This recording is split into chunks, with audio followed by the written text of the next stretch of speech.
వి gold trusted gold buyers. మీరు తాకట్టు పెట్టిన బంగారాన్ని విడిపించి ఈ రోజు ఉన్న మార్కెట్ ధరకు కొనబడును.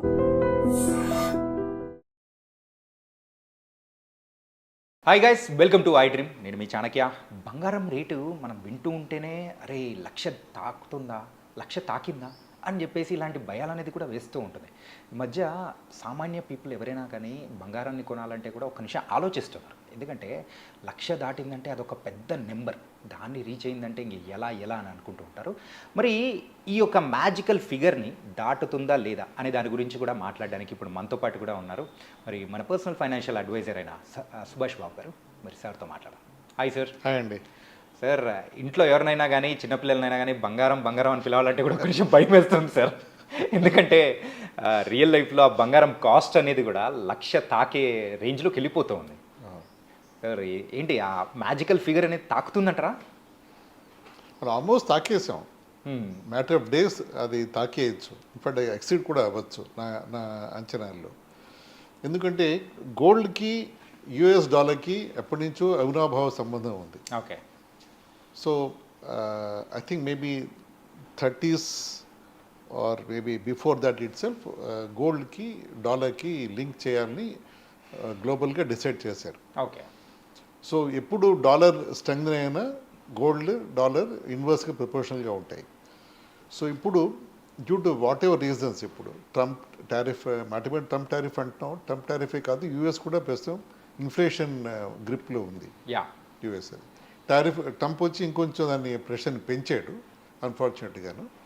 అదర్వైజ్ యూఎస్ ప్రెషర్లో ఉంది యాక్చువల్గా. అంతేకాకుండా గ్లోబల్ కరెన్సీస్ డాలర్కి అగేన్స్ట్గా కూడా కొన్ని కరెన్సీస్ స్ట్రెంగ్త్ అవడం, కొన్ని కరెన్సీ వీక్ అవడం అవుతున్నాయి. అంటే స్ట్రాంగ్ కరెన్సీస్ స్ట్రాంగ్ అవుతున్నాయి. జాపనీస్ జెన్ అవ్వచ్చు, స్విస్ ఫ్రాంక్ అవ్వచ్చు, ఇవన్నీ బాగా స్ట్రెంగ్తన్ అవుతున్నాయి. ఇండియన్ రూపీ అయితే కొంచెం వీక్ అవుతుంది, అది దానికి వేరే ఫ్యాక్టర్స్ ఉన్నాయి దానికి. సో డాలర్ పడిపోతోంది. గత మేబీ ట్రంప్ వచ్చినప్పటి నుంచి ఒక 9-10% డాలర్ పడిపోయింది వాల్యూ గ్లోబల్ కరెన్సీస్ కంపేర్ చేసుకుంటే. దాంతో గోల్డ్ పైకి ఎక్కువైపోతుంది. డాలర్ పడ్డంతో యాక్చువల్గా గోల్డ్ ప్రైస్ తగ్గుతున్నాయి యూఎస్ వాటిలోనూ. కానీ పడ్డంతో డిమాండ్ పెరగడంతో చాలా మంది కొనడంతో మళ్ళీ ప్రైస్ పెరిగిపోతుంది. Okay. So therefore price పెరుగుతుంది. డాలర్ పడింది, ప్రైస్ పెరుగుతుంది గోల్డ్ది. ఇండియా దగ్గరికి వచ్చేప్పటికీ gold prices and equity, Indian equity always inversely proportional. అంటే గోల్డ్ ఎక్కువ అయితే ఈక్విటీ పడిపోతూ ఉండాలి, ఈక్విటీ ఎక్కువైతే గోల్డ్ పడిపోతూ ఉండాలి. కానీ కొన్నిసార్లు రెండు పైకి వెళ్ళి రెండు పైకి కింద రావడం కూడా జరిగింది. దానికి కారణం ఈ డాలర్ బిహేవియర్ వల్ల మన ఈక్వేషన్ అప్సెట్ అవుతుంది ఇండియాలో. ప్రస్తుతం మన మార్కెట్స్ డౌన్లో ఉన్నాయి, గోల్డ్ హైలో ఉంది. అది పాత ఈక్వేషన్కి మ్యాచ్ అవుతుంది. Because US dollar is under severe pressure. Inflation యూఎస్లో ఇంకా గట్టిగా రాబోతోంది, ఇంకా ఉంటుందని ఎకనామిక్స్ అంచనా అక్కడ. ఇన్ఫాక్ట్ చెప్పాలంటే రాబోయే కాలంలో ఇంకా వాళ్ళకి కొంచెం గడ్డు కాలమే అనుకోవచ్చా? కరెక్ట్. సో అన్ని ఇండికేషన్స్ అలాగే ఉన్నాయి. Unless things change drastically. Trump over night మారిపోయి పాలసీస్ ఇంకొంచెం సాఫ్ట్ చేసి యూఎస్ వైపు పాజిటివ్ దృష్టిని తప్పించుకుంటే తప్ప యూఎస్ మార్కెట్ కొంచెం ప్రెషర్ ఉండబోతోంది. ఓకే. అక్కడ మ్యాగ్నిఫిసెంట్ 7 అంటారంటే గూగుల్, తర్వాత ఆల్ఫా బీటా, తర్వాత మైక్రోసాఫ్ట్, ఎన్విడియా, ఈ కంపెనీలన్నీ మ్యాగ్నిఫిసెంట్ 7 అంటారు వీటిని. అవన్నీ కూడా బాగా ప్రెషర్లో ఉన్నాయి. అంటే అవి ఆ మ్యాగ్నిఫిసెంట్ 7 వాళ్ళ యుఎస్ ఇండెక్సెస్లో ఒక 20-30% అవి కంట్రోల్ చేస్తాయి. అవన్నీ బాగా పడిపోతున్నాయి గత 6 months 8 months గాను. సో ప్రెషర్ చాలా ఉంది వాటిలో.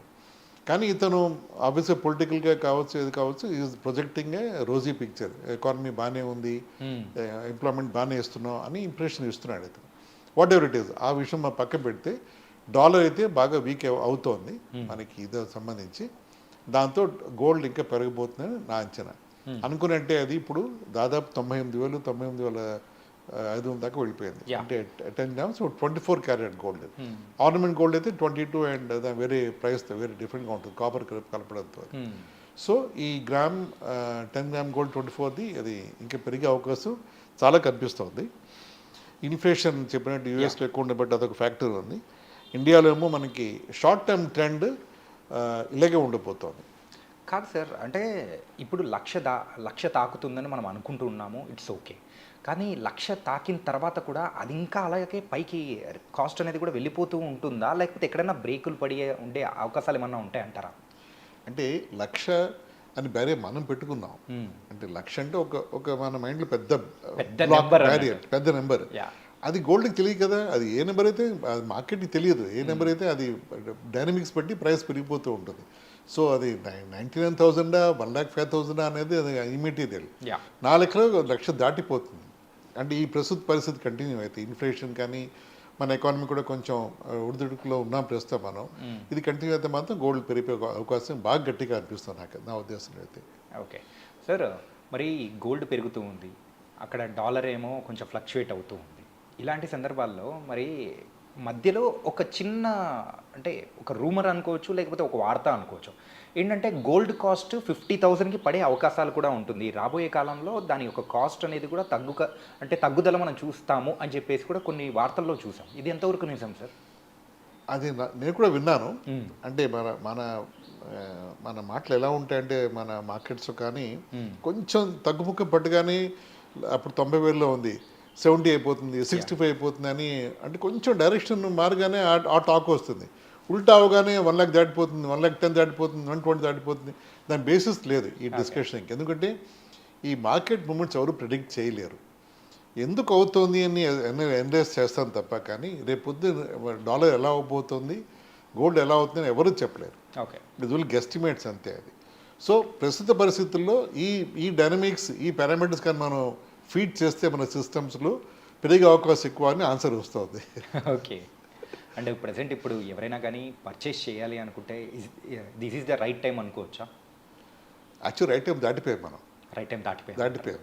కానీ ఫ్యూచర్ కొంచెం పెరిగేలా ఉంది కాబట్టి ఇప్పుడు కొన్నా కూడా ఒక 10% వాళ్ళు రియలైజ్ చేసుకోవచ్చు రిటర్న్స్. అది ఇన్వెస్ట్మెంట్ పరంగా చూసుకోవాలి. అన్ఫార్చునేట్లీ పెళ్లి సీజన్ వస్తుంది మే జూన్లో. ఇప్పుడు ఆడపిల్లి ఇప్పుడు బంగారం పెట్టి పెళ్లి చేయాలంటే చాలా ఇబ్బందే పాపం పేరెంట్స్కి, కానీ ఏం చేయ తప్పదు. సో మన కన్వెన్షన్స్, మన ఇది ఫాలో అవ్వాల్సిన రిచువల్స్ చూడాలి కాబట్టి, కానీ ఇబ్బందే డెఫినెట్గా. ఇన్వెస్ట్మెంట్ పరంగా ఇన్వెస్ట్ చేస్తే 4 10% మనం 6 months తెచ్చుకోవచ్చు. దీంట్లో వేరే మెటల్స్తో కంపేర్ చేసుకుంటే ఓన్లీ గోల్డ్ అంటే గోల్డ్ ప్రైస్ విషయంలోనే ఇంత ఫ్లక్చుయేషన్ కానీ లేకపోతే ఇంత అప్గ్రేడింగ్ కానీ ఎందుకు అవుతుంది అంటారు? అంటే గోల్డ్ ఎప్పుడు నెంబర్ 1 స్లాట్లో ఉంది మెటల్స్లో. ఓకే, సిల్వర్ కూడా దాంతోపాటు గ్రో అవుతుంది. కానీ సిల్వర్ మాత్రం ఇంతకుముందు 1K అంటే ఆ పర్సెంటేజ్ విషయానికి వచ్చేటప్పటికి గోల్డ్తో కంపేర్ చేసుకుంటే తక్కువ పర్సెంటేజ్లో ఉంది, చాలా తక్కువ ఉంది. తక్కువే, కానీ అది కూడా బాగానే గ్రో అవుతోంది. కానీ gold is gold. Gold standard అంటే మన మాటల్లో గోల్డ్ మెడలే వస్తుంది, సిల్వర్ మెడల్ ఎవరు పత్తా ఎవరు, గోల్డ్ మెడల్కి వచ్చి రాగానే అందరూ క్లాప్ కొడతారు. So gold is reading the way now. I think only time will tell. Maybe after 6 months gold ఎలా ఉంటుంది అని చూడాలి. 4 ఎకరాలు కొంచెం ఎక్కువగానే ఉంటుంది ప్రైస్. ఓకే, సో మీరు చెప్పిన దాని ప్రకారం అయితే గోల్డ్ అతి ప్రియం అయిపోబోతుంది అనమాట. కొనడానికి కూడా కొంచెం కష్టపడాల్సిన అవసరం అయితే ఉంది. Okay sir, so thank you for thank you.